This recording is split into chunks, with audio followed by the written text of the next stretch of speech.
Get to know the name John Ternus, because on Tuesday, the little-known Apple executive takes over as CEO of the company.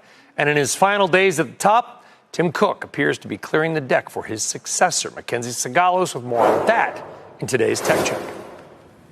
And Brian, what Tim Cook seems to be doing in his final days in the C-suite is taking care of some of the tougher business and policy decisions now so that incoming CEO John Ternus can start with fewer distractions and become the face of what could be Apple's biggest product cycle in over a decade. Now, one place you can see that is services, arguably the business that Cook is proudest of building beyond the iPhone.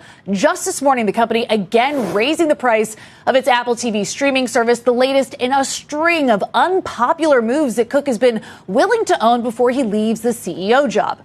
He's also been doing the same on the product and personnel side. In the last week, Apple's cut AI and software engineering jobs here in Silicon Valley while pushing out more incremental hardware updates and the latest generation of its Mac chip, the M series. All useful things to have, but not exactly the kind of things that a new CEO wants to find in his first few weeks on the job. Now, that leaves John Ternus to own the bigger product story at Apple's iPhone launch in less than 2 weeks from now, which, by the way, an accidental leak straight from Apple has already previewed what could be one of its biggest product swings in years. The centerpiece here, Apple's first foldable iPhone, potentially the biggest change to the product's design in nearly 2 decades, Brian.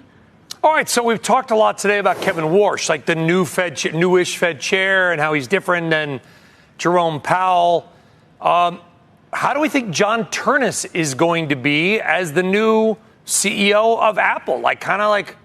Who is he? So he spent half his life and basically his entire professional career at Apple, 25 years.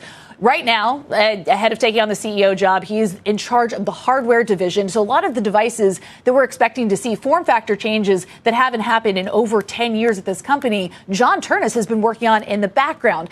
And what's so important about this upcoming event on September 9th is the fact that he's introducing himself. John Ternus is introducing himself both to Wall Street and to the consumer. He gets to be the face of form factor changes that could be revolutionary to the brand. We got a little preview of what he's like. He did this GMA spot around the MacBook Neo, a very popular device, this lower cost MacBook that has been a huge seller for them and really breathed new life into that Mac segment for them. So that's who he is, but there's a standing question of how he delivers the message in less than 2 weeks from now. I'll be down in Cupertino to see it.